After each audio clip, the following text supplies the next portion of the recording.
Hello everyone, and welcome back to another video. And today, I'm going to be looking at the latest Senate polls for the 2024 election and showing what that would produce for the Senate majority. Make sure to hit the like button and subscribe if you're new. And so the first state we're actually going to look at is the state of Washington. We're going to be going from west to east. Currently, Cantwell is expected to win Washington by 8 points. Donald Trump is actually ahead in some polls in Washington, indicating that the state is going to shift to the right this cycle. Doesn't mean he's going to win it, but he may make some inroads here and will potentially give some down ballot effects to the Senate Republican candidate. And if we go to California, Schiff is still up on Garvey by 24 percentage points. That easily goes in the safe Democratic column.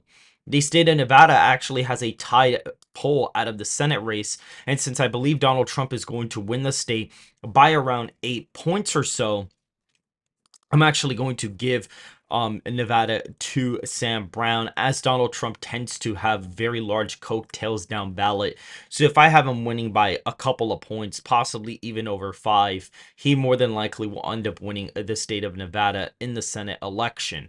Now, if we look at the state of Utah, we're going to see that we only have primary data, but I believe that the Republican will more than likely win the seat by over 10 points.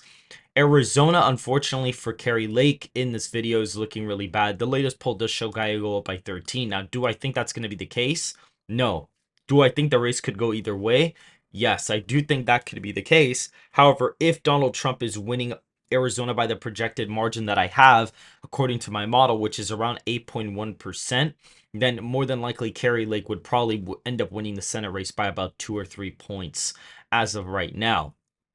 If we go to Wyoming, I'd suspect that Wyoming, there'd probably be no polling data out of the cycle, and I was correct. So that we'll just put that in the safe Republican column. Hawaii, I believe, is the same thing. I believe we actually, yeah, there is no polling data out of Hawaii. That's going to go safe Democrat. New Mexico, there is also no new polling data as well. And so we're going to be putting this in the likely Democratic column. I expect Donald Trump to end up basically getting really close in the state. He's losing it by a tilt margin according to my latest model projection. And so I think that the Democrat will outperform Joe Biden by a couple of points. So I think possibly a 6 or 7 point win would be on the horizon in this scenario. In Montana, if we go to that poll, we will end up seeing that in the latest poll, Sheehy is up on Tester by 3. Now, do I think it's going to be this close? No, I think Sheehy will probably end up winning by over 10 because my current projected margin for Trump is like 25 points in Montana.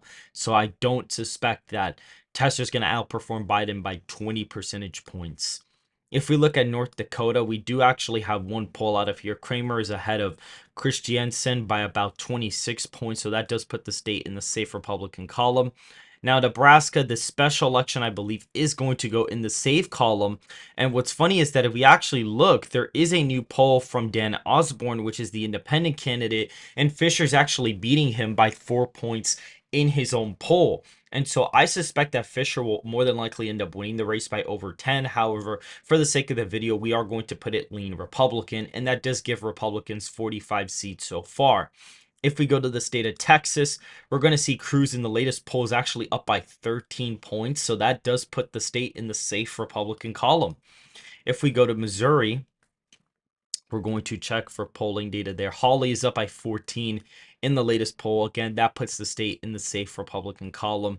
Mississippi, there is no new polling data, so that does still put the state in the safe Republican column.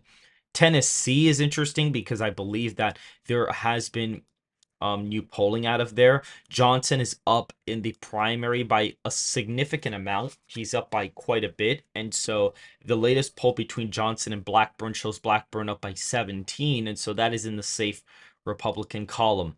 And if we go to the state of Indiana, we're going to see that Banks is up by McCrae by about 10 points. They need new polling out of here, but that does put the state in the safe Republican column. Republicans have already reached a majority in the Senate, or not a majority, but at least, a tied Senate. But with West Virginia, they are going to basically get an instant flip Senate pretty much because Justice is up in the primary by a lot. He ended up winning the primary the other day. And so that does put West Virginia in the safe Republican column. I doubt any Democrat's going to be able to get close. Since Manchin retired, it is not going to really be competitive. If we look at the state of Florida, in the latest poll, Scott is up on Powell by about 8 points. So that does put the state in the likely Republican column, which is interesting that Texas is voting to the right of Florida, according to the latest polls. If we go to Ohio, we'll actually see that once again, Moreno still has that poll where he's losing by 11 points. And so that does put Ohio in the safe Democratic column. However, I do expect Moreno to end up winning the state by around 10 points or so, just because Donald Trump's expected to win the state by possibly 16 to 18 points, according to my model. Maybe not over 10, but definitely anywhere from 5 to 10 points would be my range of victory for Moreno as of right now. If we look at the state of Virginia, we're going to see that Kane is actually up on Cal by 12 percentage points from a Fabrizio poll. And so that does put the state in the safe Democratic column, unfortunately, for Cal. However, I do think he's going to be severely underestimated, as Trump is actually pretty competitive in recent polling out of Virginia. If we go to the state of Vermont, there isn't going to be any new polling data, so we'll put that in the safe Democratic column. I say the same thing for Massachusetts. We do actually have some Republican primary polls, which so many undecideds, but the latest poll does have Warren beating Kraft by 23, so that goes in the safe Democratic column. If we go to the next state, which is Rhode Island, we're going to see what their polling looks like now.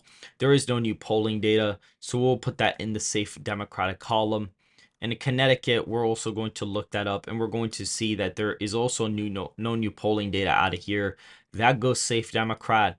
Now, New Jersey is interesting because the incumbent did drop out, and they have abandoned the third party, run. And so since Glasnier is up on Murphy by about 1 percentage point in the primary, I do actually expect them to be the nominee for the sake of the video. And so that would put Kim up by 9 points on that candidate. But since Donald Trump is within the margin of error in New Jersey, not necessarily within the margin of error, but definitely, within 5 points according to the latest poll, I could suspect that this race could be closer than initially anticipated. Delaware, there is one poll with the primary, not really anything special. It's more than likely going to go safe Democrat. Now, Maryland's interesting is because the former governor there is actually running as, the Republican candidate and won the primary, and also Brooks actually won. And so, according to the latest poll, also Brooks is beating Hogan by around 10 points. But even before that, even with a Democratic leaning poll, also Brooks was only up by 9. And also Brooks was losing by 18 according to OpinionWorks. And that was a sample that was much higher than most polling, and so that is pretty interesting. But according to this latest poll, the state is technically in the safe Democratic column, but it is much closer than last time. If we look at the state of New York, I believe that there is no new polling data, but I do actually expect the Democratic candidate to win by over 10, but I think it is going to be closer than expected. If we go to the state of Maine, we're going to see there is no new polling data, but I think Angus King will hold on pretty easily in the state of Maine as of right now. And now we have the Rust Belt states basically up for grabs. If we go to the state of Wisconsin, we're going to see that Baldwin is up on Hovde by 7 points according to the latest poll, and that does put the state in the likely Democratic column. If we look at the state of Michigan, we're going to see that Slotkin is only up by 2 points according to the latest poll from Emerson College. That puts the state in the lean Democratic category. And if we go to Pennsylvania, we're going to see Casey is up by 2 on McCormick. And so that does put the state in the lean Democratic column.